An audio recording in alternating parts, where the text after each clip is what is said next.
Detection Group, Inspector Leo Laraga, who figured in that during the search in the cell of Mayor Espinosa, a small heat shield sachet containing shabu was found, while police recovered 10 big heat shield sachet containing shabu, 27 big heat shield sachet containing dried marijuana, and assorted drug paraphernalia in the cell of Rahulia.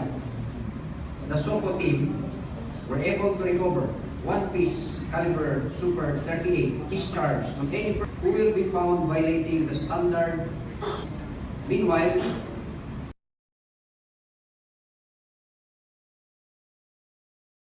on the government's war against illegal drugs. Thank you. So the first question will come from Dahilan of UNTV to be followed by Ian Cruz of GMA7. Stay up. Morning, sir. Sir, sa police operational procedure, tama po ba na magkakain ka pa ng search warrant doon sa kulungan kahit na ito ay nasa nakakulong na or government property? Unang-una, sa service of search warrant, no? Normally that can be served against its private property. Ang purpose ng search warrant is to search the place and the things to be seized.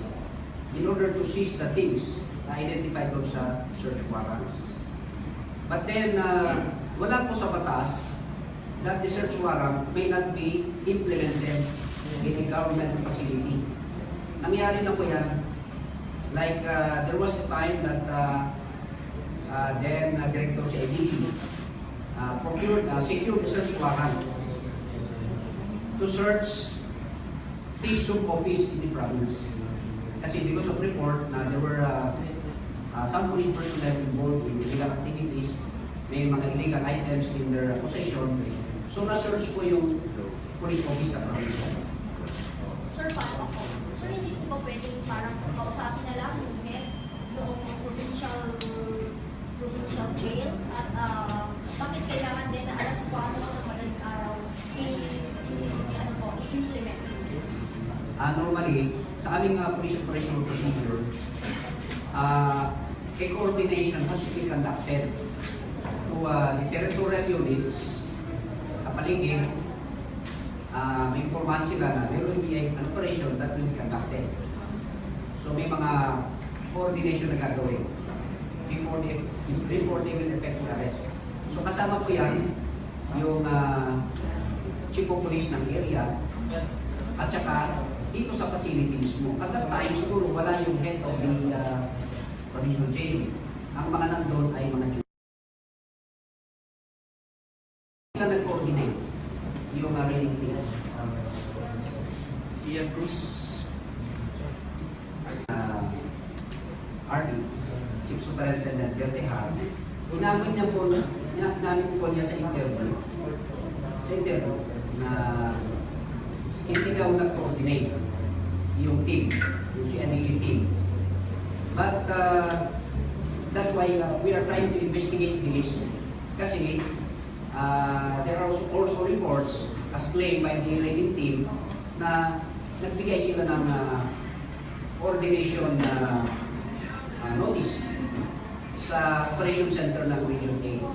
That is still being validated. Kaya kami ginaganap na investigation by RIAS and by Police Regional 8.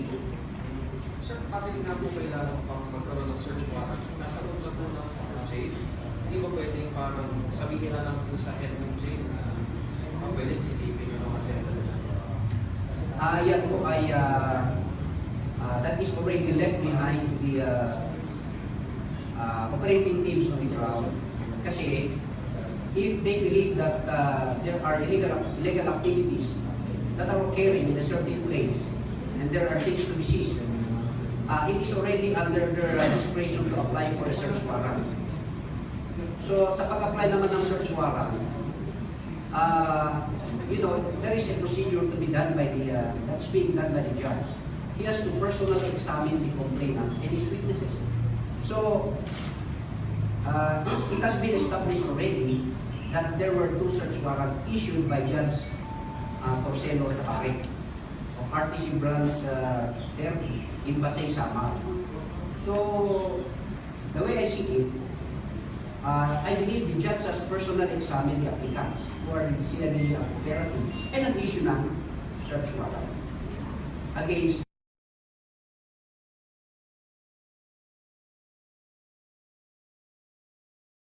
Nakikita ba kayo illegal or something wrong sa ginawa nila mga police?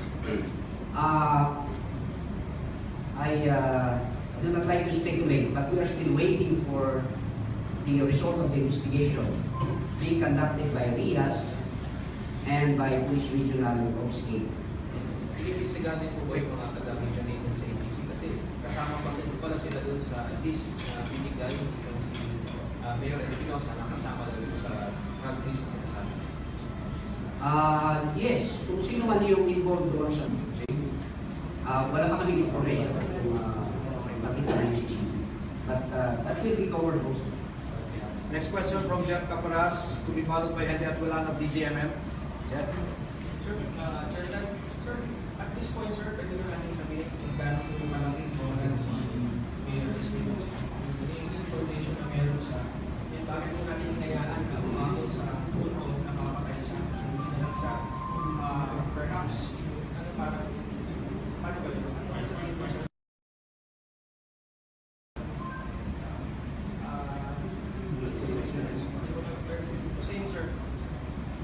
Well, ang facts lang dito ay allegedly, well, when the case was already filed, remember, a raid was conducted in the residence of Mayor Espinosa. At may mga na-recover na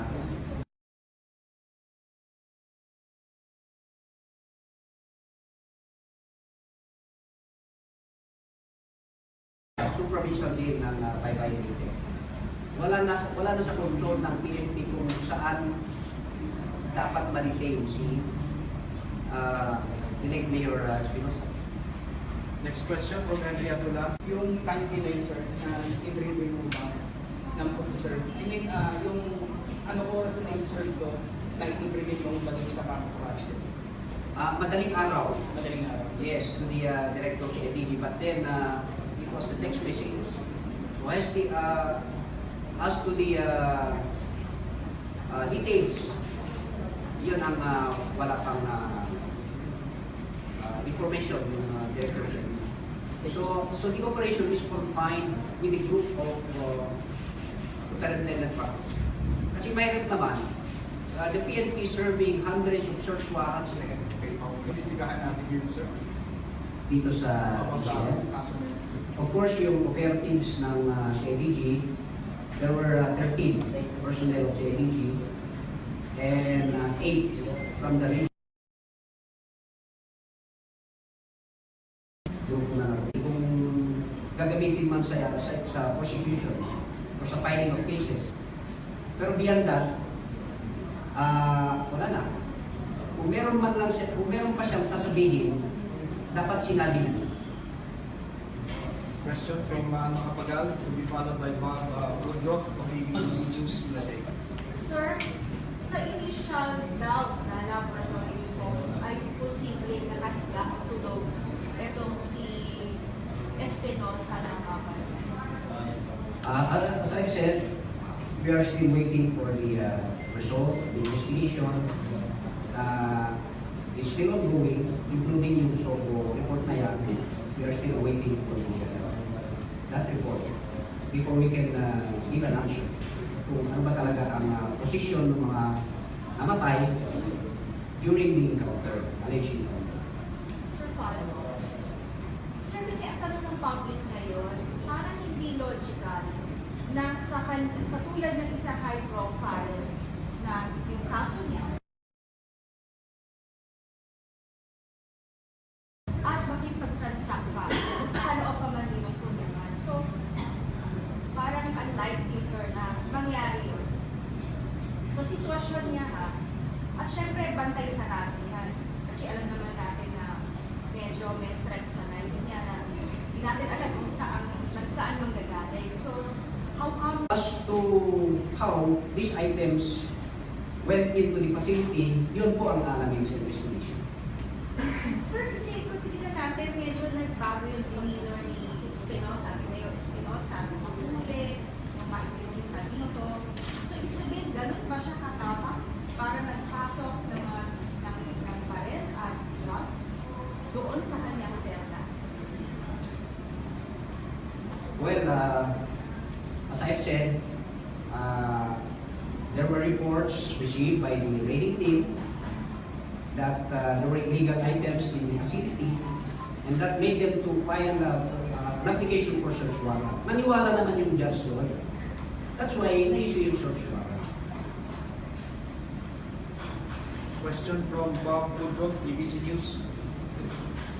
Here in the Philippines, there were 2 killings of politicians within a week by police. Is that because of the campaign? Did this happen at all prior to like that pistol, drugs, and there were weapons in the actual stuff? Well, I cannot give you the details yet. We are still waiting for the details of the investigation. Last 2 questions will come from Alfred Dalizon, to be followed by mga Pagkabaril, ABS-CBN. Alfred? Sir, you're the officer in charge of the Philippine National Police since last week. Yes. Did you receive an instruction from the President regarding shortly after the incident in the Espinosa case? Honestly, Ano ang motive and angle sa inyo? well, as I've said, I do not like to speculate on the motives or the reasons. But it appears that in the service of a warrant, last Saturday, there was allegedly a resistance. So nangyari yung encounter na. Last 2 questions from Annalise Oderana, Bomorete. Sir, General, good morning. Sir, tanong ko lang, kasi minention niya na CIDG operatives po ang nag-operate. Kasama po yung 8 baril na yung... Yes, last madam. For last. Sir, Senator Lacson said, Espinosa's killing was a clear case of PGA and it was a bad script for the killing. Any reaction to that? I heard that there will be, I think they will initiate an investigation. So the PNP is ready to cooperate in any investigation that will be conducted, either by Senate or by Congress or whatever body. Okay. Maraming salamat po. Magandang umaga po sa inyo lahat. US Embassy incident result na tayo sa investigation. Ongoing po. Still ongoing. Okay. General, CCTV hawak nyo na ba ng PNP? As I've said, we are still determined.